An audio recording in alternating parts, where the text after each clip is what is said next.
What's going on, guys? This is Kobe with Sample Source, back with another video. I'm interviewing Gummy Beatz today. So this is going to be a really good interview just to get a lot of mindset gems and a lot of knowledge from somebody who's been making six figures from all of his streams of income combined and successful in sync licensing. So it's going to be a dope video. Stay tuned.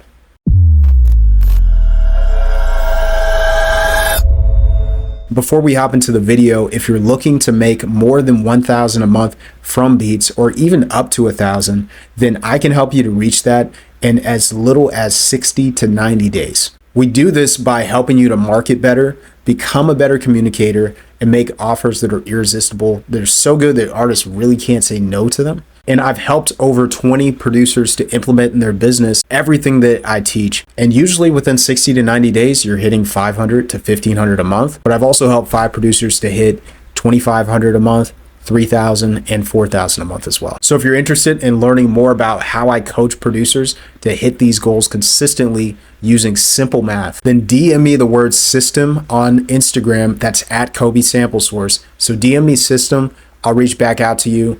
And that way we can at least set up a strategy call and see if this is even a good option for you to do. Anyways, back to the interview, and I'll talk with you guys soon.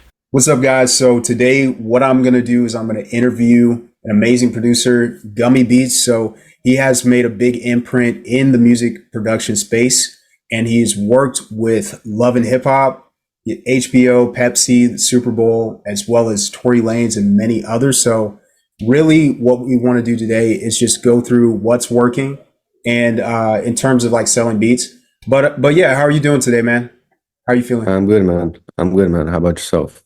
Doing good. I know there's a big time difference where you're at. You're located in Russia, right? Yeah, it's 7 in the morning right now, but it's good. It's good. You got Crazy. me up early. 'Cause I've been trying to actually get up more earlier and like just kind of have like a morning routine. But because in the wintertime it's kind of cold, so you know it's dark and it's more, you know, you're more lazy, I guess, to like want to get up. So I appreciate 100%. you getting me up earlier.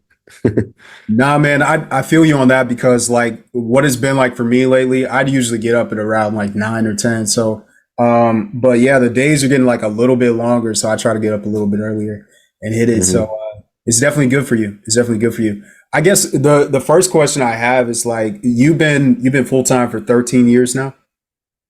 Yeah, probably something like that. Give or take. Okay, got you. So like in doing that, like is there a method to the madness in terms of like you wake up and you say like I'm gonna work on sync today, or I'm gonna work on something in terms of like with independent artists, or like what's your approach to having what you would call a good day in terms of beat making? I think it definitely it's constant experimentation, because one thing that people trip out about is like, I guess if you're like 20 something years old, you know, you may have like a similar schedule of like, I don't know, you work somewhere part-time, maybe you're going to school or whatever, you're living with roommates, kind of that thing. So that's one situation, right? Then maybe you get a girlfriend, it's a different situation. Maybe you live together, maybe, you know, so like you're constantly, then you have a family, et cetera, et cetera. So you're constantly adjusting, and we are creative people. So I mean, like I've had like the night shift years where, you know, wake up at 1 in the afternoon, dick around, I don't know, like whatever it is. And like at night, you right, you just like that, the whole vampire life shit. And that works. Then then I've had it where one time I remember, I don't know, I was overseas and I flew back, I was living in LA, and I just like, because of the time difference, for whatever reason, I just woke up like at 6. And for like 2 years, I literally lived with the sun, like sun up, sun. So like it'd be like 7 p.m. and my friends would be like, "Yo, let's go to the party." I'm like, "Dude, I gotta go to sleep." It was super, but like it was very, I don't know, like so. That's just, I mean, how your body is. So like, don't be like, "Oh, you know, Gummy Beatz said this or so and so said this, and that's what I should do or this will work." You have to constantly experiment and adjust to what's going on in your life, depending on your energy, but. For me, this is my rule as far as, so whatever, you wake up, do whatever. If you're feeling creative, like don't force creativity. Whenever you feel creative, make music and just turn off everything else. Of course, sometimes you're going to have, you know, certain things like a call, right? You might have a client or whatever, right? So like that's where your professionalism kicks in, as far as like, you might not be in the mood to make a custom beat, but if someone came to the studio, if you're doing work, you have to, build some professionalism with that. But that's what I said as far as creative side. The business side, you do have to organize yourself, because depending on how much you like it. For me, I started to enjoy marketing as much as and branding as much as I started to enjoy music. Like, there's a huge creative process, and I really liked, if I'm at the gym or something, I'm listening to a podcast on marketing. I'm listening to, or I'm listening to an audiobook or something. So I started to really like that, and I would watch, I'd start to create my own ideas around it. So there was just as much creativity in that than, just as with the music for me. Someone else would be like, yo, this is not my thing. I don't know. So like, you're gonna have to figure out whether you're gonna need to outsource. Like, you have to experiment, because it needs to be done, right? If you're bad with time, or some people are like, checklist. Some people are like, yo, the checklist does not work. There's no fucking to-do list. Like, here now, what can I do? Sitting, going to a coffee shop and writing out a checklist and not doing shit the next day.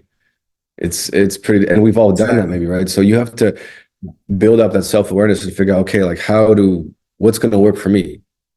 And so eventually I kind of had that. And then I have days where I wake up, I do not want to make any beats. I don't want to do anything creative. Maybe I just have like an evening session the day before, and that's when I'll just, okay, today I'm going to like knock out, my Instagram stuff, whatever, or I'm going to listen to something, listen to some podcasts, whatever it may be. And for me, kind of naturally, it evens out, where you have, because you can't make music 8 hours a day anyway. And that's what the big misconception, they're like full time. So then you're taking this concept that, the society has told us, right? Every 2 weeks you get a paycheck or whatever. And you're trying to schedule it around that, when in business, you should really just you should count your money by the year, because like, you don't know when you're going to make your better beats, when you're going to get your placements, when you're going to do this and that. So it's very difficult to transfer from working a job to then going to this, because I've had years where I've made well over 6 figures. I've had years where it wasn't that, right? So like, those have to compensate, and you have to organize your personal life to that understanding. Like right now we're going into, whether it's a recession, a crisis, whatever you want to call it, it's definitely anyone who's like, yo, I'm making $30,000 a month. I mean, maybe, right? Again, but like overall, we kind of have a feeling of what's going on. So you have to plan things differently, maybe be more frugal in certain situations, right? So 100%. experimenting, constantly figuring out what's right for you. It's the only way. For sure. I get that. And I like that you said, like, don't try to like pressure yourself into being creative just because you feel like you have to clock in with music. And so I think that that's like the biggest reason why, I don't really get along with the music industry people in terms of like making music, and they're just like treated like a job. It's like, well, what do you mean by that? Are we industrializing music, or are we making stuff that's unique? I think we've all had those days where you wake up at 3 a.m. and you have that idea and you just have to get it out. And so it's like, if you're more worried about your sleep schedule than the music that you're coming out with, then, I feel like being a full-time producer probably isn't for you, so to speak. But yeah, when it comes to like the business side, a lot of people are focused on like automating everything. I feel like, especially with like YouTube and whether it's like a beat store or whatnot, and the email marketing. But are you more focused on like creating systems that you just set up once and you just work that, like pay for ads and that type of thing? Or are you more so like, just like, hey, we just got to market and just kind of like basic strategies and just do more of that? I mean, I think it's a combination of both, really, because you kind of have to have both, right? But it depends on, again, like sometimes I'll be like, okay, like I want to, I should order some, ads or something, right? Or some promo, but maybe I haven't made like that beat within that week or two that I really feel like I would. And sometimes I'll take an older beat and be like, you know what, something like, continue doing what works, right? Like I have a beat that I made 4 or 5 years ago that I'll still maybe once a month order a promo on it, because I know it will get that customer acquisition. It's proven itself, right? Now times can change, and sometimes I'll be like, wait a second, maybe this beat's not really doing that anymore. Maybe I need something new. And then it sucks because I'll try to force myself to make something similar but new, but that rarely works too, because you're like, how do I, you can't recreate that magic. Sometimes I'll even open up that beat, right? And I'll kind of be like, all right, let me keep the drums and let me try to, lay some, music on top of it.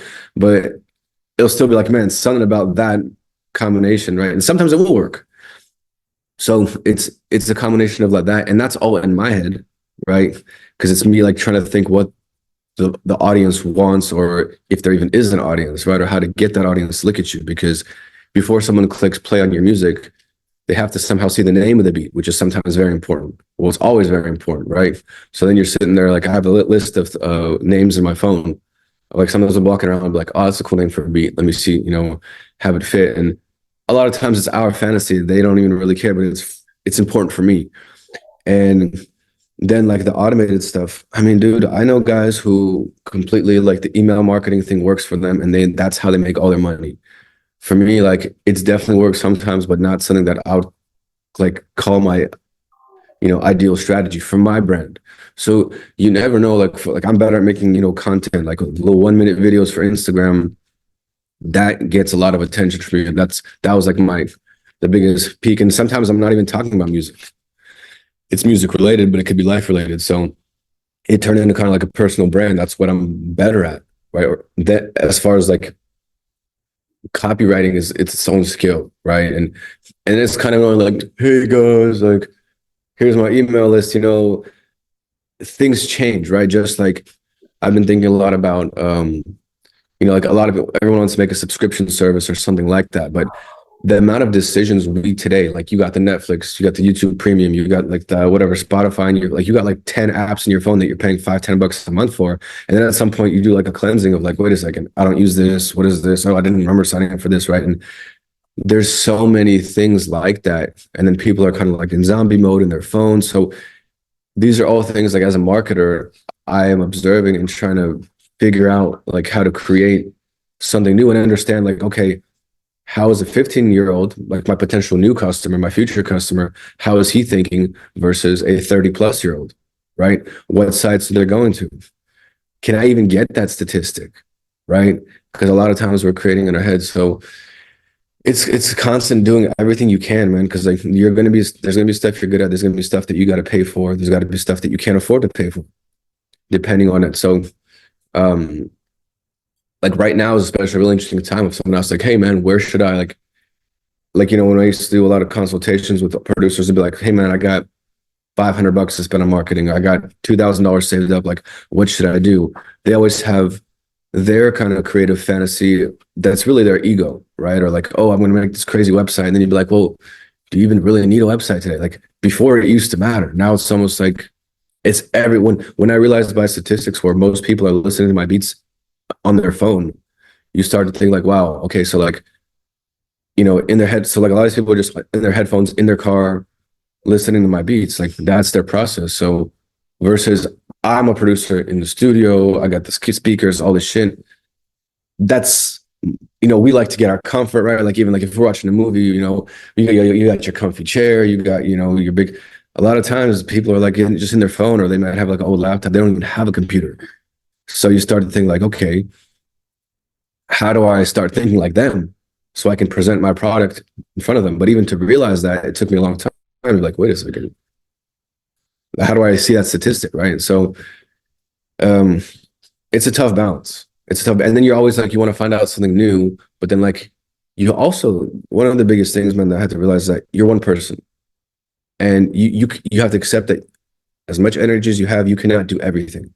You cannot be everywhere. So that's some people are like, oh, like why aren't you on YouTube? But this is like, I had a choice between like picking the things that I understand, and I've experimented with YouTube. I've done a YouTube channel a couple of times, just wasn't my luck, or I didn't understand it, or whatever it is. So like Instagram for me was number one, and it's been number one. Even with all the fall offs, my son sitting next to me. No worries.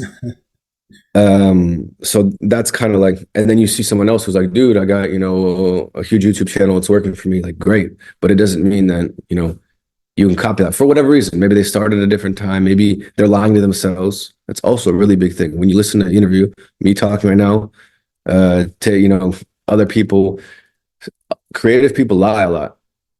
So it's a weird thing I've noticed, or like they'll add their own little things to it. So, and I know people who, for example, when it comes to like for buying promo, they're in their own fantasy a little bit about how like, yeah, it's working, this is working, but like they don't. I'm like, well, do you do the numbers? Like, I really like numbers.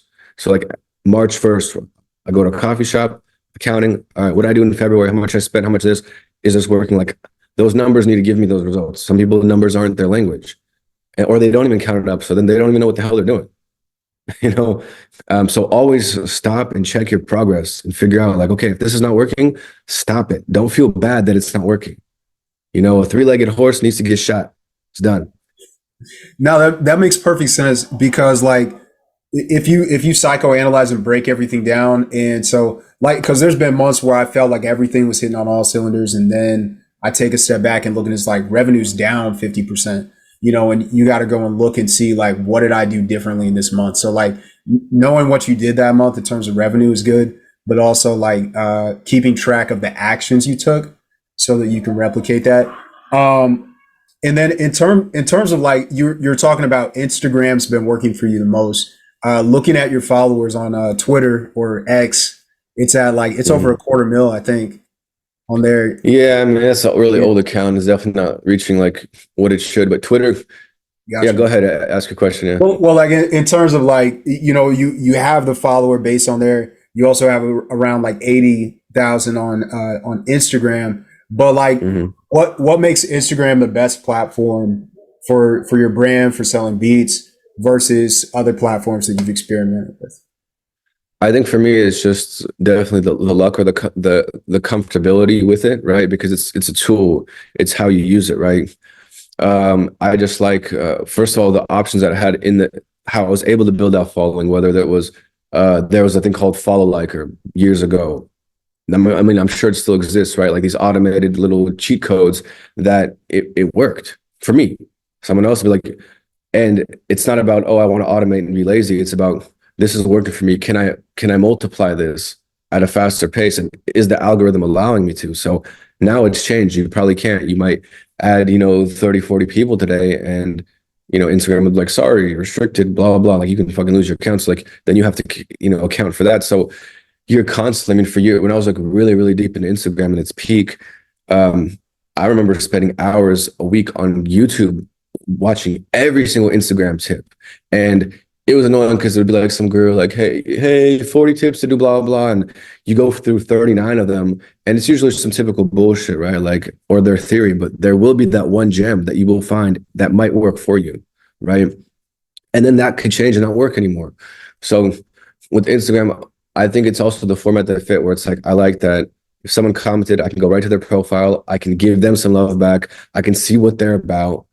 And in their last 9 posts, I can kind of, in their bio, I can kind of, I can click on the link and I can message them right there. Like, so there's a point of like, there's a selling aspect that you can do. So it's not just, hey, post ad and wait for people to come to you. You can come to them. And that's also another big thing where I was able to train myself to be good at that. I can send an audio message. I realized that audio message is when like, that is just, it's not a life hack. It's something that worked for me because I was able to do that. And a lot of people are like, man, I appreciate, the human voice is very powerful. And they're like, oh man, I appreciate you taking the time to do that. Right. So you can show that courtesy and respect and people can give it back to you.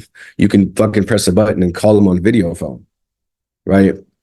So I think that whole thing, let's call them with my skills that I'm talented at, it's a good platform for me to be able to do that and execute better, whether it comes to sales or whatever. So if someone hits me up and says, hey man, how much, even if it's an ad or whatever, it's like, and they hit you, how much for this beat? And it's like, how do you go from that question to getting the sale? Right. And there's many options to do that because like, you can catch them off guard and call them. Be like, oh shit, what? Right. You can't do that on a YouTube. You can't do that on email, really. So I think that is like, it was just it's a comfortable platform to really make sales, because I make all my sales on Instagram and it's all personal.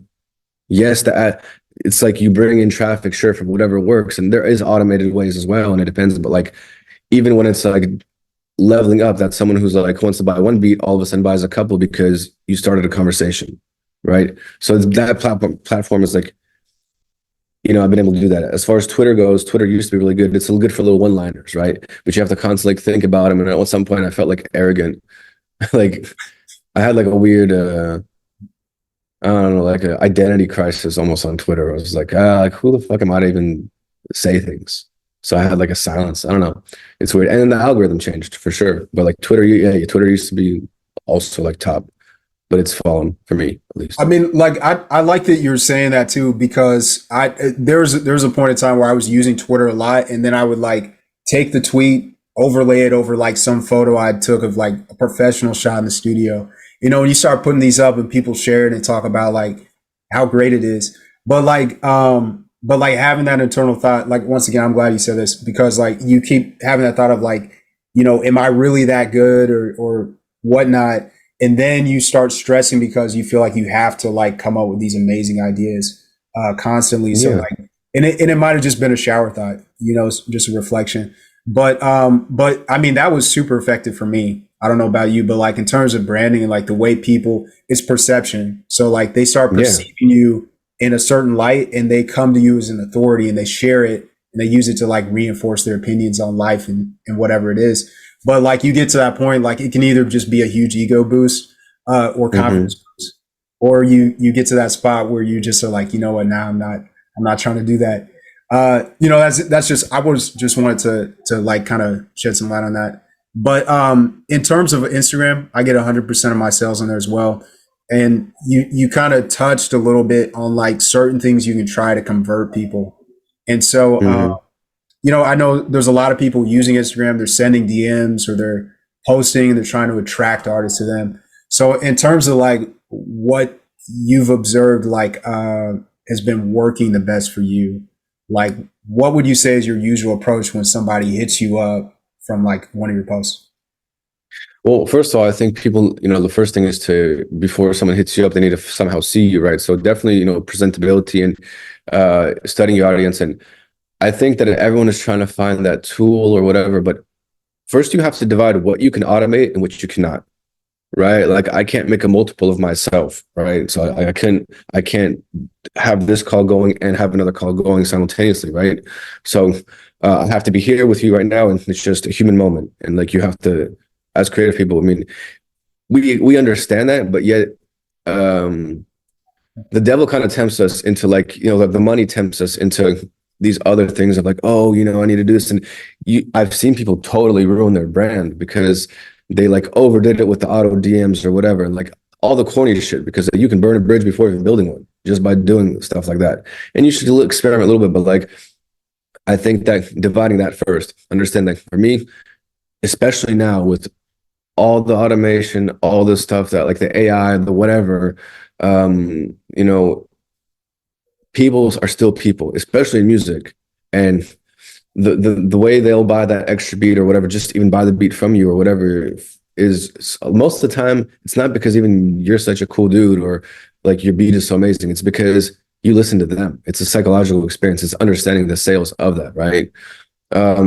And in sales, they say like, you either don't buy it until you run into a salesman, right? But you have to be genuine in this, right? It's not like I'm like, buy 20 beats, like I'll give you a deal right now. Like it's not about the price. Sometimes it's about you listening to them. So you feeling that, and the way you get experience that is by talking to people, is by communicating with your audience, is by organizing like, okay, a favorites list, or like and organize it how you want. Like I'm very like, it's actually not, it's organized very weirdly because it's how it works for me. Like I have a text edit on my laptop of like just links to people's Instagrams. They'll be like, oh, why don't you make a list on your phone? Or like, this is how I like to do it, right? This is how my brain works for it. And I'll have like a thing where it's like, these are my customers, right? These 500, 1,000 people that buy beats from me once a month, one every 4 months, whatever. Like once a month, I'll go and I'll open up their profile. I make sure I'm liking all their photos. I'm making sure I'm staying in contact with them. If they got something new going, even if it's not on my beat, they got a new song, I'm giving them a response. I'm listening. So it's like, once you've built that, staying with those people, right? And that human aspect, you can't automate. So you have to, that's just the work that's where you organize the business side. That's the work you put in. Now, if there's ways to, if you have some money to throw on some ads, experiment, and like, again, count, is this working? Because you'll talk to anyone and be like, BeatStars ads don't work, or this doesn't work. And someone else is like, what do you mean? I spent like $4,000 on that shit last month, And it's like, works for me, but you're like, how, what, right? Maybe it's with the follow-up process, because people can come to you, but if you don't have a plan what to do with them and how do you, execute on a sale, then you can blame it on, the automated promo company, but it's really your fault. 100%. 100%. Yeah. And that's the thing, is like certain things work for certain accounts too. Like I know, like I've ran, this is something I learned from like really like high level entrepreneurs. When it comes to like running advertisements, if you expect like your first ad, whatever you threw together for like 30 seconds, and then you just go and throw some money at it without even targeting anything, if you just expect that to work on the first try, it is kind of delusional, and you just have to accept that you probably suck at it. And you need to come at it from 10 different angles, test 10 different things, or if it's on BeatStars, you might need to test 10, 20 different beats and put $3 a day into it. This is something I learned from a producer named Mellow Beats, and then you see which one takes off. And so like, that's kind of approaching it like it's the stock market. And then you see which investment is worth putting into before. So you diversified at first, but then you actually just going to put everything into one and double down. And that's been my approach. Like I finally got ads to work this year, and so like whenever I figure that out, it's like, cool, put $200 in, earn 2,000 back, so it's like when you figure out what can 10x your investments, like you may initially have lost like $1,000, $2,000. You will. It's not you may. You will. Yeah. You will. Or you will. Yeah, exactly. 100%. Like I've lost $1,000 in ads. I'll preface it by saying, and that's where you have to mentally be prepared, because that's why I say count your money by the year, because it's like a lot of people are like, what did you spend in January? It's like, well, for example, if January 28th, someone listened to your music, and how do you count that lifetime value? Because maybe you invested that $1,000, but like that one guy on January 28th might have just discovered you, but he might buy in March, but then next March, he might be doing a whole album with you. Like you can't really calculate like, oh, that started from that one time he found me on whatever, on YouTube, So it's definitely like to mentally be prepared for that long just journey. It's tough to count your numbers like that. So you have to figure out how do you change your brain. Exactly, for sure. And so like, I think like when it comes to beats, we learn everything we can about beats. You talked about like watching every video you could on like the Instagram algorithm. That's why I'm bringing this up. Because when you want to get good at making beats, you're going to look at every tutorial. You're going to try to figure out how to use FL Studio or Logic or Reason or whatever DAW you use to its fullest extent. And so we have that approach of like getting all the knowledge about it. But when it comes to like marketing, selling beats, a lot of producers stay surface level with it and still expect the same results in the business side of their careers as they do in the creative side. And so I like that you have like a lifelong approach to learning. And so in terms of like somebody who maybe is not seeing the success that they want to see with their business, what is the main tip you could give to somebody so that they can have the right mentality to approach this type of thing? I mean, dude, I think I'm not where, how I expected my life to be, right? I mean, you definitely got to count your blessings, I think. But, you set goals, you set expectations, and what is it measured in, right? Because yes, money, yes, maybe like for example, like if you made a beat, okay, or a song, like what at this particular moment, what would be the biggest high? Someone to pay you X amount of dollars for it, or for a certain artist to make a great song, or maybe just one person.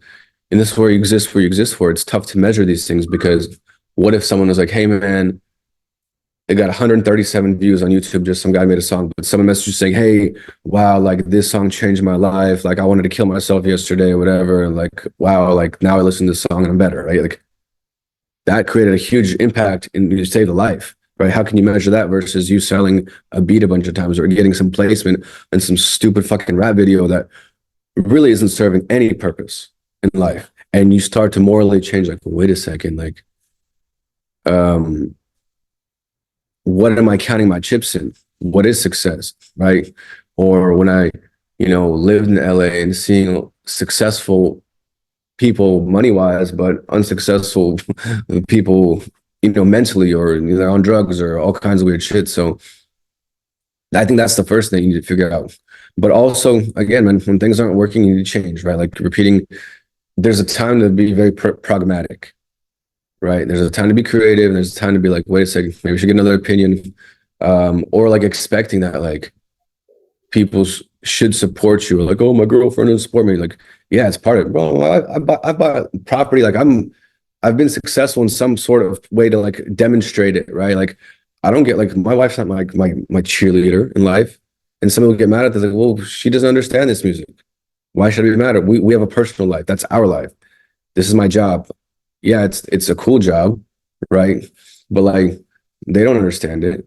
So that's why you have to link with other people who, other producers, other people who do understand that lifestyle, right? And you can't get mad at your parents or somebody else for not understanding your dream, right? And how you measure it. So you have to really figure out like, well, what is success? Because when people say the whole full time, I mean, full time could be cool if you're, young and you're making $1,500 a month, selling, beats or sample packs or whatever combination of things. And maybe it's cool, but like, you also have to be honest where either you make certain sacrifices in your life to make that 1,500 go, to give yourself a decent life, or you have to move somewhere, or you have to, maybe live in a different lifestyle, right? Or if you have other responsibilities that you need more money, it's totally okay to be like, look, I work part-time, or I work full-time somewhere else that's more stable, because maybe your brain maybe cannot handle the instability. You can't handle and understand like, hey, I spent 3,000 on ads this month and I made 3,000 back. So I made zero, but I have some money to, like, does that formula bother you? Right? Because that's business, especially as a creative person. A lot of people, that's where they can't handle it. So maybe you need to find a different approach for you. Just like, it's crazy when you see people who got a big placement and like, maybe you made $7,000 or something like that, or $10,000 or $5,000, but like, that's the only placement you got all year. How do you live, right, mathematically? So are you mentally prepared? Is your ego prepared to be like, I got this and so placement, but I need to get a job, and making that okay. Not having like society, the pressure of other producers being like, what? Do what you need to do. And I think as you grow, you will get to that. But some people are still, it's almost like you want a cool car to, because you think like that will help you get the girl, right? And it's okay to think like that when you're 16 or maybe 21, but if you're 40 and you still think like that, maybe you should like go to a therapist for a couple of sessions and really get that stupid idea out of your head, right?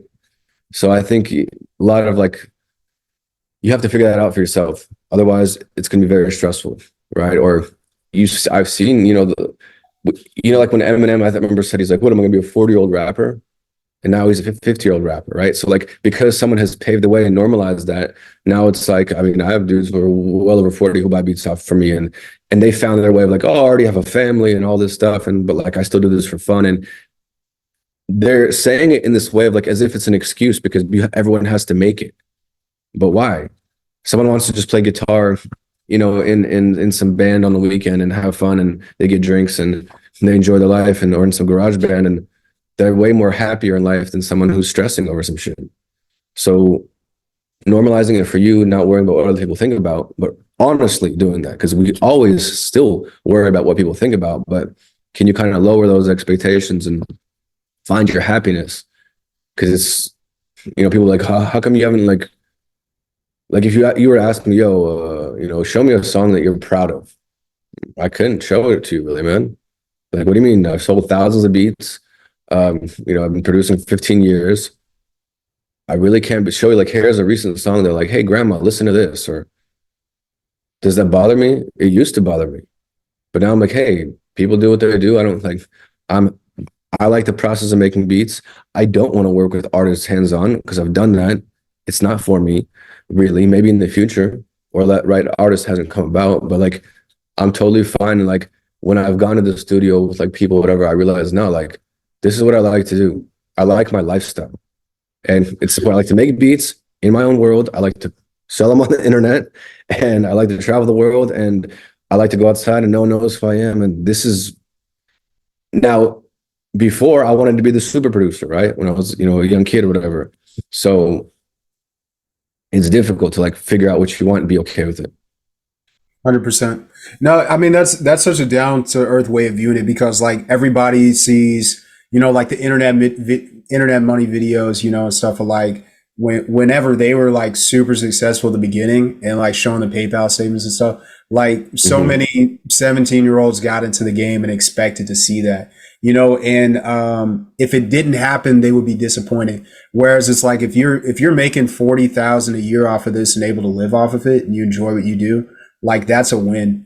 And It is. also like I do want to address like whenever I was living off of this part time and making like like $1,000 a month off of beats, like I think I was probably a lot happier overall then. And you have two Mm. incomes coming in. You can blow like $1,000 a month on some shoes or whatever, or like some guitars or anything, and it doesn't really matter. Like you have that money coming in, so like having an extra stream of income and just making the music that you want. I think like people have to think about like, is this just like stroking your ego to be full time off of this, or is it something that Hmm. you actually are just like, hey, I hate every other job. I want to do this 100% because like you said, like you have to make a sacrifice at the end of the day. You can't like have everything at once. So I don't know if you agree with that, but that's what I feel like about No, it. that's life. I mean, you cannot agree with it, but that's how it works. You can't have everything at once, and you can't do everything as one person. Even if you see, and you have to check your brain because it's like if you see other people on the internet doing that, you don't know why they're demonstrating this and all this stuff, and that's the negative sides of when you enter.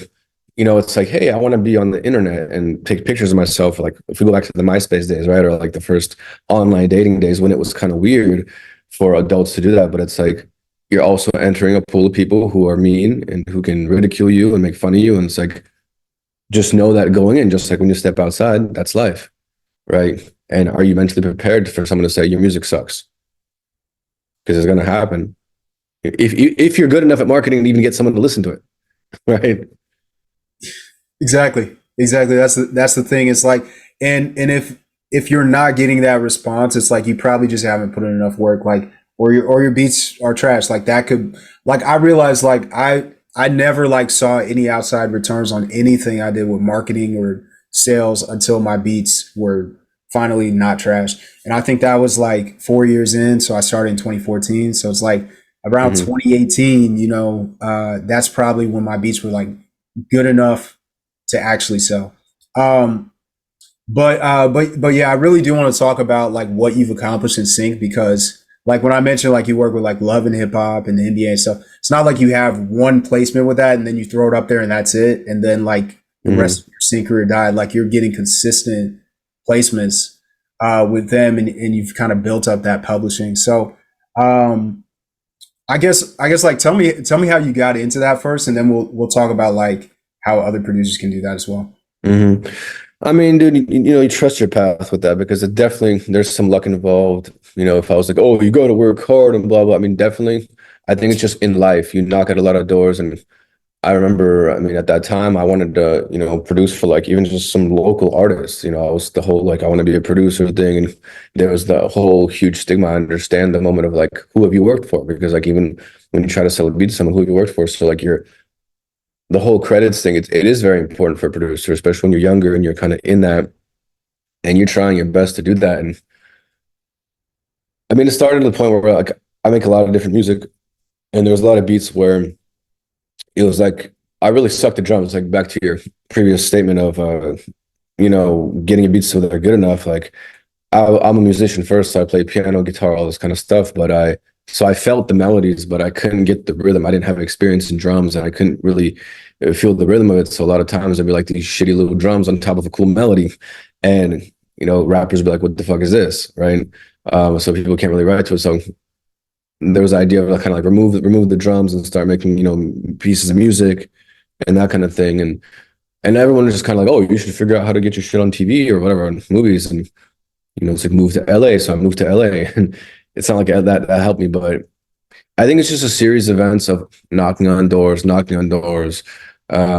whatever that means. Just trying like what got me to the sync was me getting to those 9 trying those 9 things, and then that's the 10th thing that worked, right? And it took a long time. So I think just the first thing in general of trusting your path and understanding that, you know, you build these avenues in music and you don't know if your goal is to make money, right? Or make a living, don't set limitations to how it's going to work, right? Or like the ideal fantasy, because ideally back then in 2008, whatever, it would be like, hey, I just want to fucking produce Busta Rhymes' next album. That's what I want, or work with Drake or whatever, right? But that didn't happen. So, um, yeah, I had a manager, and which randomly, again, like you hit people up, like on Facebook somehow I met this manager and back and forth, and like um, she helped me basically kind of understand the game of what it was then. This is back like 2008, 2009. And so she gave me a list of places to kind of start submitting my CD, or people that she knew. And I made a CD, like it's actually CDs back then, and submitting that to, you know, 30, 50, 70, 100 music supervision libraries that worked. And some of them were exclusive, non-exclusive, all type of different genres. So I had to like adjust certain things and kind of be like, okay, what genre am I going to work in? And a few of them just said yes, basically. And even after then, it's still building the relationship, figuring out what kind of music they needed to, because it's also who their clients are, right? So like with the love and hip hop, like one of the companies I worked with, a company called Jingle Punks, and they started out basically doing random rock stuff, from my understanding, like pop rock, and like then and I had a variety of music too, but my beats finally started getting, you know, good or whatever, my hip hop stuff, and, you know, like R&B and all that, and like pop stuff.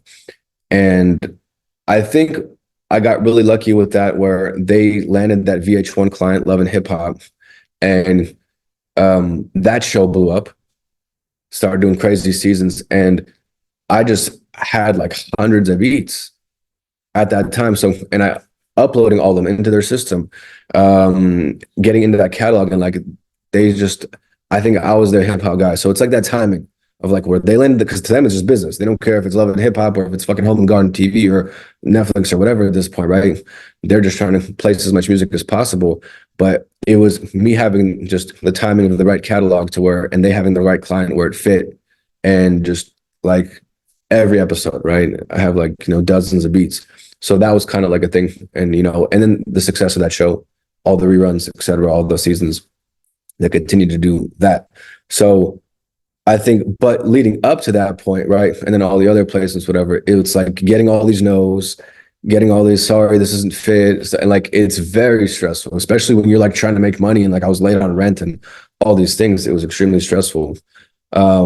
And they jerk you around, bro. It's Hollywood. It's like like what they say, it's a quick yes and a long no, right? Where if it fits, and it's not a yes of almost like, oh, we like your music or not. That's kind of like mandatory almost, right? There's a lot of good music, but it's just the timing of fitting all these people. And there was a lot of like back and forth of like, yeah, send me some more music. Yeah, great. Sounds great. It's like, well, what the fuck, dude? What's the problem? Yeah, man. And then just like staying consistent. I hate when people say staying consistent, whatever, but it's really true of like staying consistent with submitting and like keeping the faith, basically, is what I mean.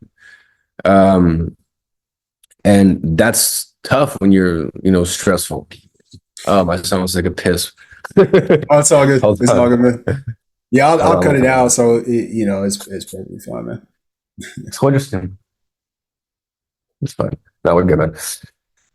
So that's life, man. You can keep it. So yeah, dude, that, and I don't know, like if you want to kind of, can you hear me good? Yeah, I can hear you good. Yeah. Yeah. Good to go.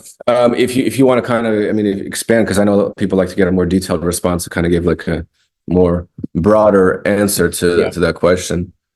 Yeah, absolutely. You know, like when you talk about like having good music is not enough, like some producers don't understand, like when you hear consistency, hard work, have good beats, like they're like, okay, we kept hearing that, but what else can you add to that? It's like, well, if you don't get that, that is what puts you onto the actual, that's what puts you on the court, Well, puts you onto the playing field. you know what's difficult is when you're the judge of it, measuring what that is. Like, how do you measure everything, right? When you have a unit of numbers or money or something, we can kind of measure whatever the success is or something. So it's like when people say, "Oh, I'm consistent," it's like, for example, if you took a week and you're like, you submitted to 3 places. Maybe you on Twitter, you saw some email, you submitted, somehow you got something else, or you followed up with someone else, and you're like, end of the week, you're with your buddies drinking beer, and you're like, man, I've been fucking working, like, oh man, just something's gonna give. But then someone else has did that like 78 times, you know. So both people feel that, and he feels maybe he didn't do enough work. So like, of course, it's quantity and quality and like all that stuff, but and keeping your sanity. But what is hard work? Or it's like, how many beats should you make? Some people get, caught up on that. Or is it, it's again, fitting who you are, fitting who you are. I know guys who make 4 beats a month, but they're fucking amazing 4 beats. They spend a week on each one, and then maybe they'll spend a whole entire month getting them somewhere. Like, that's how their process. They can't multitask. Maybe some people can multitask, right? So you got to figure out all of these things, because like someone's going to outwork you. Someone's going to, you got to figure out how you can outwork them. There is a competition, right? There's a certain system of just, well, it is how it is. And now even in the same game of like, and it's not that I predicted this, but like when I started out, like people did watch TV, right? Now, like I don't own a TV. I haven't owned a TV for years. So we stream things, Netflix, like people watch more YouTube than they do of TV now. And of course, YouTube needs music and it's licensing on YouTube. So imagine you reaching out, not just thinking about the big name brands that are already existent. It's just like almost working with an independent artist first and waiting for him to blow up, so to speak, or building with them. Sending with imagine if you were, Mr. Beast, if you hit up Mr. Beast or whoever big YouTuber years ago when they were starting, I'd be like, hey man, I'd love to just give you some music, for free even, right? Or something. And then all of a sudden they got a fucking hit, YouTube channel where they're now licensing and doing custom work, and they need a fucking theme song or whatever. And now you're making royalties off that shit, right? So it's kind of seeing into the future of like, okay, where is this all molding into? What can you do now? Because repeating steps that worked 10 years ago, it's like, well, it may be different. The money is different. The opportunities are different. So you're constantly adjusting and building these avenues like, okay, just like with the whole online, beat selling or sample packs or whatever, like we have all these options as producers, really. But before, people like it because the ideas weren't there. Before it was just like, oh, like I want to be this composer. But before it was even like you'd be a composer for a movie, like making custom music. Now you're like, wait a second, I can license this, I can build a catalog of music and spend time. If I'm not feeling creative, I can work on business and be like, let me feel creative, let me build a few more, relationships and land a few more licensing deals to where that same catalog can be in this non-exclusive catalog and continue to make money versus me constantly just making custom music, because you will burn out from that too, right? Or I know people who are like, oh, I just make custom beats and they can't take a vacation. Like I just went to Dubai a few weeks ago, and it's dope when you're on vacation and you're like, hey, I'm re-energizing, but I have some catalogs that are working. It might not be as much, right? But like, you're doing something versus like I was talking to my buddy who just does custom music and he makes enough to make a living, but he can't take a month off because he hasn't set up a system that's where that check's gonna come in, or the royalties, or where even those few sales will come in and kind of at least, have enough for bread and milk and, eggs, so to speak. Exactly. Yeah. And so that comes in terms of like, when people say passive income, like you have to actively work to build up a catalog. There's no real passive income, but exactly. There's like everything. It's so like, I think a better way to say it is just like, how much leverage are you getting based on the amount of time you put in? And so like, if you think of yourself as like a fighter and you do one punch, but it's going to knock them out over and over and over again, essentially. So like, it just takes a lot of effort up front. So like in terms of getting placements, that type of thing, I think I calculated it took anywhere from me sending 75 to 120 loops out just to get one major placement, but then that catalog, I was able to sell like the publishing on that, get an admin deal, get up, That's dope. so like you can do that for sure. So I want you to kind of walk me through, what does compensation look like? Is it just publishing percentages on sync royalties? Like, and how long from start to finish? Like, let's say you come out with Mhm. a record on Love and Hip Hop today. How long does it take before you start seeing any royalty checks coming in? So there's two ways. So there's the first could be like an upfront check. I would say 90% is all back end for TV. It's all back end royalties. So like again, you have to have a plan yourself, understanding that by the time you get the placement, by the time you find out about it, sometimes you find out about it after it airs, and then you get paid even later. So like for example, like I just got a so for February it was an international check. That's everything that aired in 2023 of whatever second quarter, I think, I believe. So like it's 6 to 9 months behind. So you have to take that in accountability. Some things air one time, that's it, right? So for example, like a Super Bowl, right, or something like that. It might be this big event. You might just get really it's just one payday. Yeah, there'll be some stuff from like, because of YouTube or like, the website or but like again, like that's not, it'll be, a couple bucks maybe or something like that. But like if it's like an event, like for example, The Voice, I've done some work for The Voice, they would send you an upfront check because and they might choose a few beats and then it'll be back in. So it depends on just how they, also probably how the music supervisors, whatever agreement they have with the people, right? So it's all on their side to negotiate as well what they want. And so it's a combination of those things. If it's more something smaller, it might be a one-time fee. So similar to how we sell to artists, where it's just kind of like an unlimited license to where they're not making hella money off it, or it's not getting a gajillion views, right? But it's just making, it's that one, they're just paying that one-time fee basically as an independent person. So, and everything adds up. You feel me? Like that's the whole thing where everything adds up. And that's why you need those avenues in order to really build, okay, I'm going to get paid for this, in a year. So I need something to get me by this. So that's why the problem is people have this like one job mindset, right? And it's not how it works. Like a lot of people may be like, man, I'm tired of working with artists. Like I want to do the sync thing. It's like, dude, you have to do all these things in order to make a living. And back to like the hard work of like, a lot of producers will like kind of talk shit in the sense of like, oh, don't sell your rights to this. You should play long term. Like, dude, I figured out you can do both. Like people be like, oh, why'd you sell exclusives for 300? What if it lands? Why don't you do both? Because I have a catalog. I've made enough music to where I have a catalog for, the long-term game and the short-term game. Right. And don't shun yourself. Like whatever goal you have right now, right? Like if I had a goal where I wanted to get, save up a down payment for a car, down payment for whatever, house, yada, yada. Like that's a goal. I'm trying to get there as fast as possible. Now I will make a decision. Can I play the long-term game with this music, or, hey, I need an extra 20 grand. Maybe I will do like a sale and I'll sell a bunch of beats and I will reach my goal and fuck what anyone else says. I'll make more music. You know what I mean? So figuring that out for yourself. Yeah, I think that was one of the biggest things that I got from you. I think it was like an old interview you did with Gabe, probably like 3 4 years ago, and like you were talking about basically the philosophy that music is air, and that like you can sell it for whatever you want, put whatever price tag on it.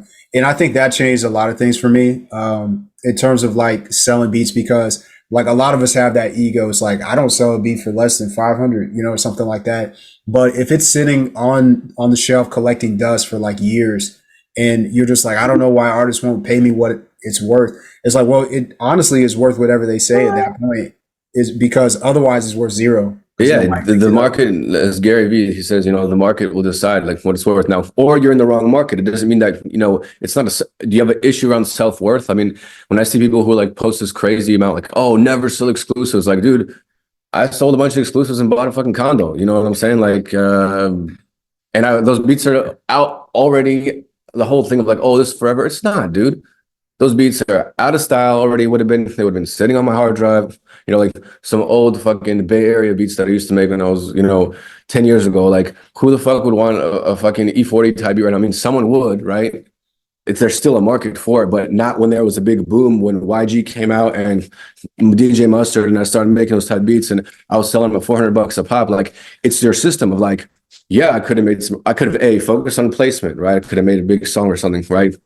Or like but it's a combination of both. If you can do both, why not do this and that? There was enough to do with some long-term stuff and some short-term, like, so that's back to the question of like, what is enough, or like, what is consistency or hard work? How are you measuring it? Sure. Exactly. Exactly. No, I like that, because like a lot of people are looking for a guide. A lot of people reach out to me, probably like one producer every day. It's just like, how should I price my beats? Cause like I've sold exclusives for like to independent artists, for a band. And so they're like, well, how do I do that? It's like, well, first off, you have to have a brand that's actually is established enough to where people like, they not only Gonna like pay anything for it, yeah. Yeah, they will pay anything because they're working with you, right? Yeah. Yeah. So well, no, even understand there's a certain, like, I would love to sell a beat for $3,000, but the average independent artist doesn't have that kind of money. So like we are also adjusting to the economy and what is today. I will tell you that, talk to any producer who isn't full of shit. Recently, exclusives are way down in sales last few years because the cost of living, like, you have to study life. I'd like to just be a musician, but I understand that the average person now needs a $1,000 phone. And for a household, it's like all of a sudden we've normalized this really high way of life where it's like a fucking car is 50 grand, fucking minivan, right? Or whatever. So like, and people, no one's making more money or whatever. So like, it's this, whatever, this crazy combination going on, and we're not here to blame any presidents or whatever, right? But like, understanding it is what it is. So people have less money, like, to spend on this. So either you adjust, right? Or it's just like that formula is constantly changing, and you have to understand it. The competition's there, and like the ego of like, oh, before you needed to spend a couple grand just on equipment to make beats. Now it's like there's some kid who's 15 years old with a fucking laptop who makes better beats than me. It's a fact, right? Even though better is subjective. So, you have to understand that if you're not, my whole thing, man, at some point you experiment, but if you're not tying personal goals, if we're talking about making money, if you're not tying the personal goals to it, like, you will fucking just fade into depression and into a total lie. And I've seen it happen to many people because it's like, they're comparing to this, or someone told them not to sell this, or don't sell your soul to the devil, man. Right? That's some good advice, right? And understand what that is. In order to not do that, you have to know who the devil is, right? And who God is. But don't trick yourself, into someone else's dream that like, oh, this is what you should do, or this is what you saw online, because you're going to trust your path. It's going to be different, I like that. I like that a lot, because, and that's probably like why you're so successful, right, man? Like, you're thinking about the artist and being in their shoes so that you can tell what their situation is. So we don't give them some unrealistic price. Like, I know I was talking to an artist the other day, and they're like, hey, I just moved like 2,000 miles across the country. And so like, no, being myself, I know when I moved, like, it cleaned my account out, for a little bit. Mm-hmm. So it's like, I didn't even try to sell them some beats that day. So like, I think that that's important to know. Another thing I want to add to that, like with exclusives being less like bought, they're not being bought. Mm-hmm. So, like Money Long had a song called Hours and Hours, that came out, won a Grammy. And then I think Soulja Boy had a song that was huge. And both of those were licensed beats for a while. Like, they didn't buy the exclusive until mm-hmm. both of those had already gone at least gold, and not platinum. Yeah, until the label had to just be like, okay, let's get this paperwork in order here just in case. Exactly. And so like, I think a lot of artists started waking up to notice like, hey, like if the producer, first off, they're not going to sell that beat because it's doing so well, probably. But also it's like, you don't need an exclusive to have a successful song, and you can still get all the benefits. And again, once someone has paved the road for that, or has shown that, and if they've heard those stories, then it gives you kind of closure, like, oh, okay, whatever, right? So here's another way to do this, right? Each person has their mathematics. And yeah, I've heard crazy stories of like YouTubers who are like, even the song is big and they're like, no, I'm not selling it because I'm still getting like a lease a week from it, or it's just, hey, this is my business card, basically, where it's like, if you had that beat that just somehow, got 1 million, whatever, plus views on YouTube, and if you delete that shit, like it's going to kill, like you're looking at your whole channel. Like you might have some calculation of like, this beat is bringing in 50,000 plays a week or a month or whatever. And it's bringing me hundreds of new customers every month. If I delete it, it's not going to exist. And like, I'm going to lose money long term. So like, even if someone's offering me 10 grand or 20 grand or whatever to take this beat off, it's like in the long term, I'm going to make more, like, or I'm going to kill my biggest traffic to my site, So, but you still have to make those decisions. Like, regardless, maybe you need 10 grand, or maybe you have another plan. Like, sometimes you just got to move on too. That's another thing. Like, being attached to things, like it's almost like you're blocking new things to, you can be attached to that one song I produced, but like, don't you want something new? Right. So you go through all those processes. There's no right way to do it. For sure. It's just adjusting to it, Yeah, of course, and like you talked about like holding on to beats that you made 10 years ago. It's not going to benefit you. I know there's like Dream Life beats. He's out there. He kind of makes like golden air type beats, but that's a niche. And so it's like the thing about that is like once you're in a niche, like you're kind of stuck in that niche. So expanding out of that can be Mm-hmm. difficult. But like one thing I do want to go over, because I do want to be respectful of your time too, as well. No, I'm good, man. So, but yeah, if you have a lot of followers, you have a lot of success, you're making good money off of this. But like if you were to start over again, obviously things have changed. So like for a new producer who doesn't have an established brand, first off, but also maybe they don't want to make 6 figures a year like what you've done, but they want to make $1,000 a week. Like, what are a couple a week? steps? $1,000 a week? $1,000 a month. A month a week? Yeah, no, it doesn't matter. Whatever. Yeah. Yeah, $1,000 a week is going to be like a decent living unless you're taking care of an entire family, for sure. But like, if they're trying to get there, like, what are a couple steps that you would take from ground zero if it was you in their shoes? I mean, first thing, man, is definitely personal brand, and like working on your personal skills, because understand that, through time, like for example, I have like several million players on BeatStars. I've had several million, like tens of million players on SoundClick or whatever, like all these different platforms. You don't own those platforms, right? You don't own the data. You don't own the network that you build just personally. So that's number one, because you can always transfer your audience to the next platform. And it's not a question of if, it's a question of when. Like MySpace used to be a popular platform. It's not anymore, right? So when you move on to whatever it was, Facebook, Instagram, whatever the next thing, having some system where you stay in touch with those people, and like understanding there's always a formula of like those 1,000 customers, right? And but it's starting with that first one. And the way you get the first one is how you're gonna get to that 1,000th one. So like the personal right now, especially, there's nothing that can be like, oh, hey man, even if someone said, hey, look, I got like $20,000, man, like I'm trying to, speed things up. Definitely there's ways to do that with promo, whatever. But like overall, I would still not recommend that, because you have to build that personal wave first. You have to build that impression, right? If you have fucking 3 followers or whatever, and you order promo, people are like, what's this? Like, they're not gonna, unfortunately, that's how people's brains work. You can't change that. So that's why everyone's like, how do I get a placement? How do I do this? Invest that money into your brand and looking good, creating that content. In order for you to understand it as good, you have to stay in touch with these people and like connect with them to get that honest response. So sometimes you got to give what you want to get back. You have to go and hit up people and go listen to their music and say, give them a compliment first, give them feedback first, right? And that's why you stay humble that way, and you also stay in touch with, how people think. So because it gets very like, I don't know, like everyone, when you're just in your world as a producer, especially, and you start to fantasize in this whole like internet world, if we're talking about online, all these things that are just in your head. So that, and then, throwing some money on, definitely having a budget, like, but then knowing what that is, right?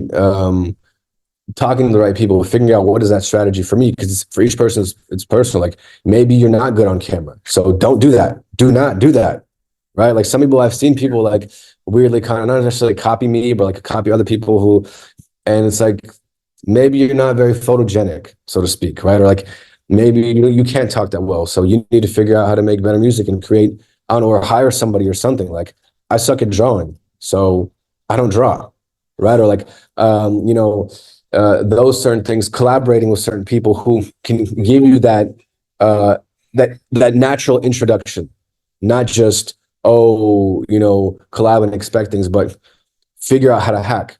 And so, like, for example, you mentioned like Dream Life, right? Shout out Dream Life. Like, he has his very specific subgenre. And when people be like, oh, no one needs those type of beats. Well, actually, apparently they do, right? And they need those sample packs. And he's built that audience and he exists for those people. So, like, if he make that type of music, he would probably be, or someone like him will be a smart person to collaborate with, to where you can kind of get your foot in that door, or even talk to him and be like, hey, I also make this style of beats. What should I do? Because you can't do everything, right? Because you will confuse people if you start making all these different types of things. So, like, figuring out what your thing is one at a time, building what is that personal brand, what is that approach, and figuring out what starts to work little by little and continuing to do those things, I guess. And then sprinkling money on top, and making the continuous sacrifices that you need to make in order to, because a lot of people say, man, I'm doing everything I can. It's like, well, are you really? How far are you willing to go? Because and the question is, if let's say you found something that you invested a couple $100s in and it started to work, but maybe you don't have a couple $1,000s to do it. What are you willing to do? Put it on a credit card, borrow it, go get your ass up and go work somewhere, like get that money, sell something, move. I don't know. Like, how much are you really willing to sacrifice? Because the financial aspect is the shit that's going to get you to that next level. It's just part of it. And people want to skip that formula. It's like the whole, oh, well, first I'm going to get that big placement. It's like, wait a second. You can't get to that because these other things aren't set up, right? And that's why, like, if you get a placement or something, you're in a position where you want to negotiate, maybe you can't, because they're like, well, who the fuck are you? So you need to kind of become that person, I think that that's so important to think about, is just like, because the first thing you're saying is like, hey, you have to try a bunch of things. And so, like, a lot of people are like, okay, like, you tried a bunch of things, you put all of the reps under the bar, but how do I skip that and still get the same success?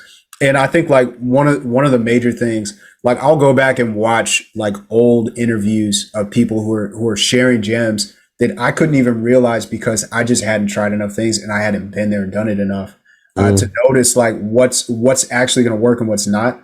And so, like, you really do have to just put the reps in, because when you get to the point where something is not working a lot, you can pivot. And then when you find something that does work, it's like, if you had started there, it may not have worked for you because you had, like you're saying, 3 followers. And so, like, when you come back and revisit the same tactic later, it's like, hey, now you have a brand to where it's like, this actually would work. You just weren't in position to do it. Exactly. That's a good point too. Yeah, I think, like, kind of going back to things that maybe didn't work because of certain things just weren't set up, right? And now all of a sudden, and that's with everything. It's an analogy to everything. It could be the algorithm. It could be your following. It could be how you're counting that success, right? Maybe you just switch things a little bit in a different format of how you're delivering the process or the product that you have. And now all of a sudden it works. So it's like trying, adjusting, pivoting, and be like, oh, okay, here we go. This is why people aren't responding. And with each person is different. Like I said, for me, it was the approach of that personal touch of closing that sale, or like being that personal thing. Someone, it's the ideal marketing campaign, right? And like, no one knows Omnisphere or whatever. Like, you look at all these plugin companies, they don't all have a face to them, right? Maybe they just make a really, really great product. But even them, it's like, if they did all this other stuff, maybe they can't do everything. But if they had a face to it, they would sell 10 times more, right? Or if they found someone who could do that. And, like, if BeatStars were made by, even though there's a bunch of producers they can talk to, but like, if it was someone in the game understanding what's really going on, it would be a different company, right? And any company, a SoundClick, or Airbit, or whoever, right? Like, but they can't do everything, unfortunately. Exactly. So, like, so try a lot of things, specialize in one thing once you figure that out as well. So that's kind of what I'm taking from this. There was one gem that you shared earlier that came to like workflow purposes. So this is something that I do as well. Whenever you're going through old beat ideas and then you grab the old drums. And so, like, I've done this so many times where people don't even realize it, because people don't, like, we think that, oh, they're going to realize it's the same drums. Nobody's going to realize that as an artist. Like, and so a lot of producers are in their head to where they don't want to post the same post twice, even like maybe it got 20 likes. I know sometimes I'm like, oh, it's probably the wrong time of day. Reposted, it gets 200. Exactly. Exactly. So like, I think when it comes to repetition, like we're still artists. We call ourselves producers, but we're artists. We And are. so Yeah. like, we don't like recycling anything, but sometimes when it comes to marketing, you just got to do it. Well, something old to you is new to somebody else, right? And that's the whole thing where we see it from our perspective of our ego, but in reality, I've had the same person, dude. I've sold a beat, I've kept the drums, made a new melody very similar, and I've had the same person buy that beat, and they don't even realize it because it fits to their fucking rhythm. It's their BPM, it's their tempo, it's their might be the sound selection, right? Like that's just what they like, and you're like, oh, what if he notices that? No, dude, who cares? Right, like so or like you said, it's actually a really good point where sometimes you will post something at the wrong time where just the response in there. I remember I had something like that where it was like, I think it was Black Friday or something a couple years ago where I posted on Black Friday, right, or Thursday, whatever it was, and just no response, and I'm like, what? Maybe the idea is stupid, whatever, and I just deleted the post, and then like a couple hours later I posted it, and all of a sudden like my DM is flooded, and it's like, what's that formula, right? What's that magic? I mean, I don't know, but sometimes you have to do that. Or again, like DJing content, man. Like Gary Vee said it back like a long time ago, where you're DJing the content where you take something from a post from 2 years ago, or like a tweet, and you post it because you have new followers, you have new people, right? So someone's gonna, to them, it's new. It's not, it's old to you, but that's something that's in your head. Just like, all right, like so if you're when you look at your beat, I'm just switch rooms here real quick. When you're looking at your beat through your DAW, right? Versus they see it as name of a beat in your One Beat Stars or YouTube, whatever. Like that's it. They're not seeing all the little boxes and the things how you see it. And you're like, fun, I've used this splice loop before. It's like, dude, they don't care. They're not noticing that, right? So we have to like adjust those things. We have to understand that, like, dude, that's all in your head. And again, our creativity, sometimes it's a crutch because that's where our fantasies come from and all this extra, like our complexes and like our ego, and we start to make up all these things where really it's like no one noticed that. I remember one time I was like a kid or whatever, like I dived into a pool and my trunks fell off, right? And I'm like, oh, and I'm like, no one saw it. It was like this weird moment of like, I mean, even if they saw it, who cares, right? But like, again, everyone's just swimming. They're doing their thing. This guy's swimming laps. This one's here. Like nobody noticed. I just kept swimming. But in my head, I'm like, right. So it's the same thing of like, don't think that everyone's looking at you, man. You know. I think that if anything that people can take away from it, that's like the most powerful thing is just like, I was talking to somebody and they're like, I have 200 beats on my hard drive, but I'm waiting until I get them to this certain level or the right time to release them. And it's like nobody cares about your beats right now anyway. So you might as well post them. Cause like you're saying, you can go and repost it later. And then if you've grown the audience, then it's going to do that much better. But And you can remake those beats. I mean, you can go back to those beats and remix them. Like there are good ideas in there. I'd still do it all the time. Sometimes when I don't want to make some, might be a lazy kind of thing to do. But again, like sometimes I like it where I'm like, there'll be a moment where you'll be like, man, this beat, like I'll listen to old beats a couple years ago, I'll be like, like this bass is really good. Actually, one of my best selling beats it was 3 years ago, kept everything the same. All I did was change the bass line. And it's probably my best selling beat the last few years. All I did was change the bass line and I mixed it a little bit better. So like you learn a few mixing techniques, and this is 10 years into the game. Like you're constantly learning new things, so don't be scared. Or sometimes maybe when you're making that beat, you were already tired, right? Maybe it was already the second beat or third beat that you're making that day. So you went a little lazy on the bass line, or you went a little lazy on this, and like you see it through fresh eyes and you get that new sound. And it's very simple. Just change the bass line. That's it. And it was like that moment that all of a sudden it got that beat from leasing a couple times to hundreds of times. It's crazy. It's crazy. And so like, and that's something to think about is like over time you get better at mixing, but like mixing is the presentation of the beat. It's how it's dressed up. It's why like it's a big part of why artists buy it. If it's like super quiet, I've noticed like the loudest beats I have in my store, even if they're clipping, they're selling way better because it's the way it hits the artist's ears. And so like there's this one plugin what's it called? The God particle. I don't know if you've heard of that one. No, I have Like not. if you, bro, throw that on your mixes and just like try it out. What's crazy I'm gonna check about that it? out.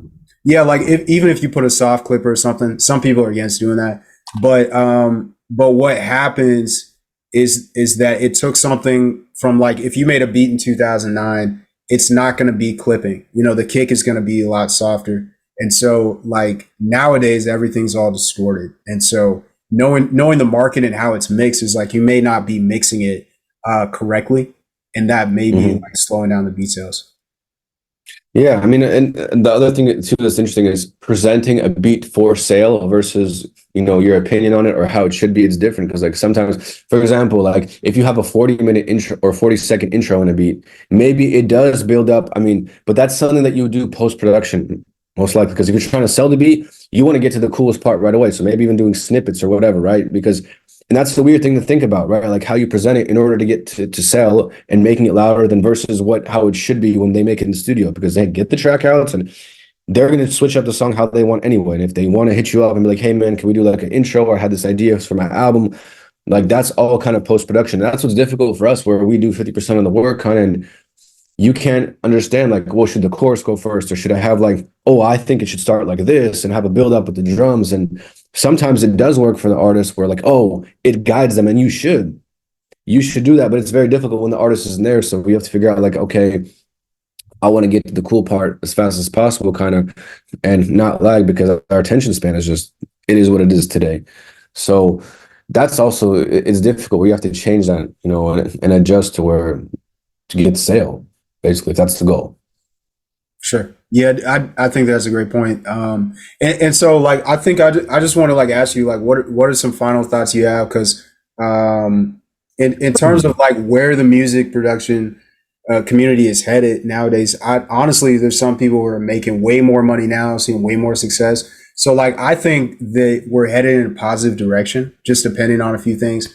But there's a lot of people who have negative outlooks on things. So like in terms of like somebody who's going to win over the next like 5-10 years, then what do you think that person looks like in their mindset versus somebody who maybe is not seeing the right opportunities?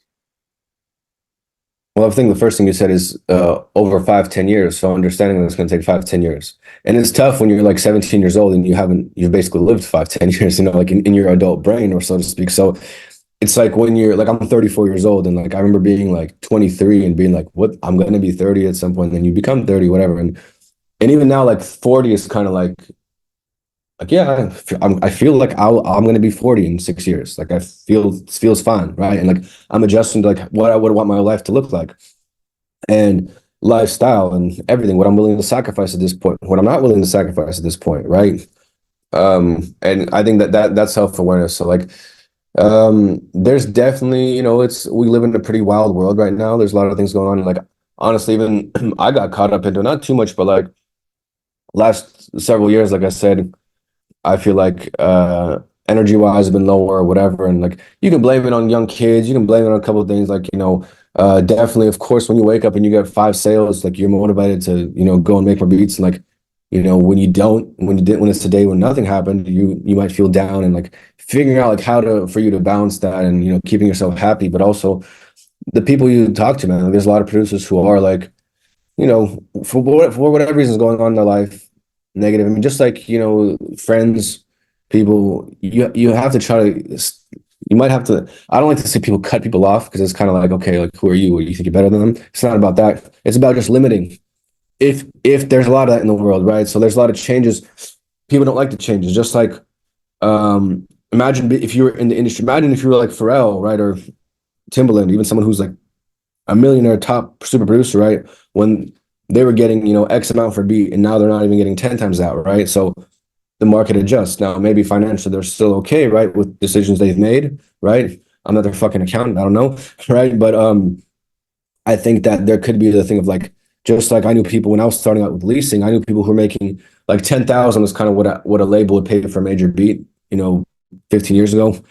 And they were able to, like, they had a system set up where like, hey, maybe they'd get 10 placements a year plus royalties, they make a great living, and then they couldn't. So like some people went to online, some people fucking went broke, right? And like they're mad at the system. They're mad at the changes. Right now, we're going through again an era of changes, whether it's technologically, the AI thing, the whatever. Yeah, you want to talk about it and be part of, the conversation, but it's also, okay, what do you want? Because wherever you put your energy in, man, that's what's gonna happen. Like, you know, just like someone who's like, I don't know, just talking about bad economy, like everything's cool, but it's not because of the economy, it's because you've just stayed focused and you're connected with your customer base, and you're like, okay, maybe I had 800 customers consistently, maybe half of them, went on to have kids and lost their job, or like during COVID, right? Like someone made a bunch of money, someone like talked to a lot of producers, like I made a lot of money during COVID but it was the accumulation of the work I put in several years before that, to where all these people now look at the conversation and be like, hey man, I'm ready to finish my album, you know? And it was the guy who maybe worked too hard, and at work, so he had the money to do it, but he didn't have the time. But now all of a sudden, hey, I'm working at home now, and I've saved up some money, and like now, so the time is available for him to finish his project, right? So a lot of people were online. I mean, they're in their fucking house. So for our business, like great, online, the ads were working great. Everyone's in their phone, yada yada. So it was that timing, but it was the work put in before that, where also all these people were like, hey, I'm ready to work with you now, versus someone else who obviously owned liquor stores, had to close their fucking liquor store down, right? So it is what it is, but like focus on like what you can do in your world, and build that, because whatever the next technology is, try to take advantage of it. If it's not for you, again, the example was someone who makes old school beats and has found their audience, you know, trusting that existing for you exists for it generally, because if you really love that, you're going to be in that. Just like I feel comfortable in the online kind of space. It's not that I'm an antisocial person, right? But I feel comfortable with that. And I like that, where I can take my laptop and go wherever. And I have this process that I like. So because I love it, I'm immersed in it. And therefore, so immerse yourself into whatever you actually like, and you will find the tools. Be open to new things. So don't be like, oh, AI sucks. If there's an AI thing, whatever AI is that can help you as a tool, cool. If there's something that's ruining your business, don't complain about it, right? If there's a new system, like create new systems, be part of society. So I think right now it's like that turning point, next 5-10 years, where those opportunities will arise, and people who are not going to be able to adjust will leave, just like in any business. And there will be new ways of how people listen to music, how people interact. Like imagine this, dude. Like we're like right now we're on Zoom, right? And this allows us for people to have a conversation. Think about how much it saved people during COVID for business, right? But imagine the next version of me and I'm going to appear in your room in some virtual reality shit, or however it works, right?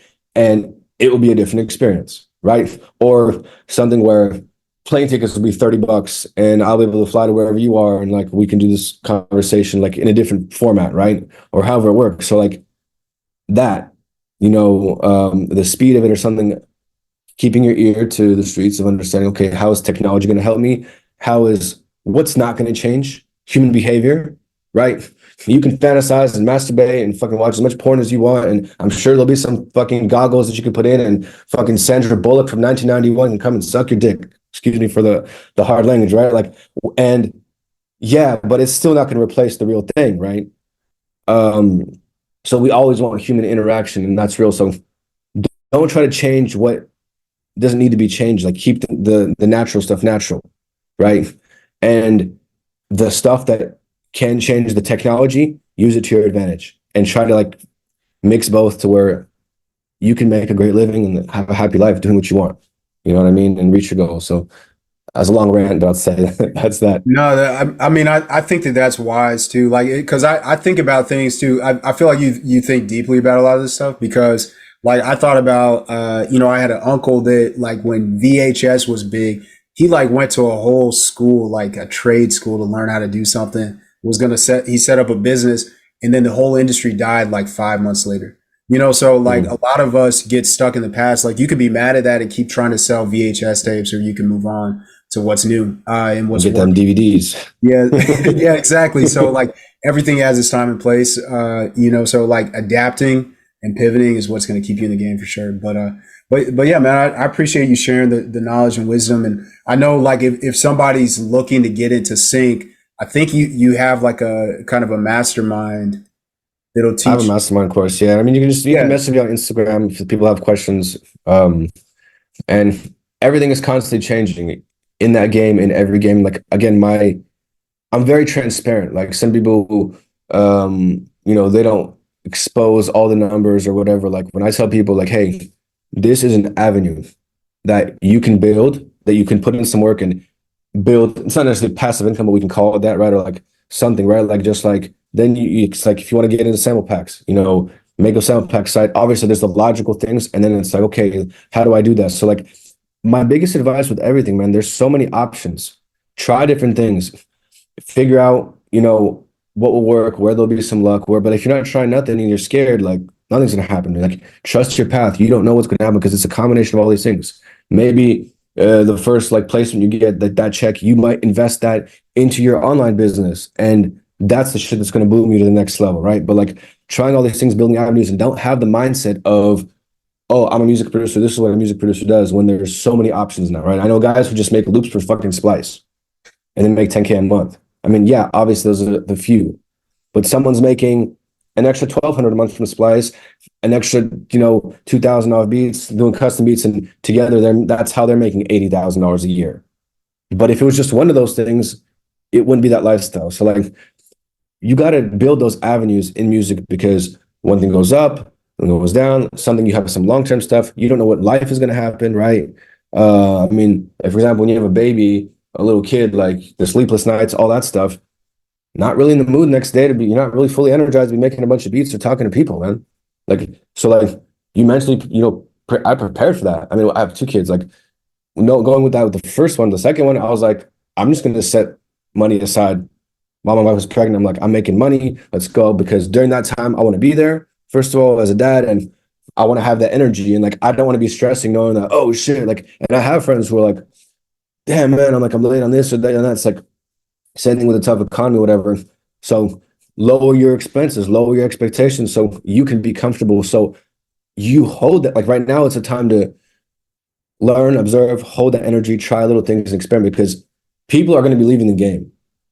And there's this whole thing of like, oh, it's oversaturated. Oh, God has enough for everyone. Yes, the game has been oversaturated. There are a lot of people on a BeatStars or whatever, right? So like, or on YouTube. But now is a time when people will be leaving, whether for personal reasons, whether for whatever, like younger people or new people just going into the game. This is your chance to learn and observe, because there is going to be a migration happening in all forms. People moving, people getting different careers. Like, and during that time, that's when people make money.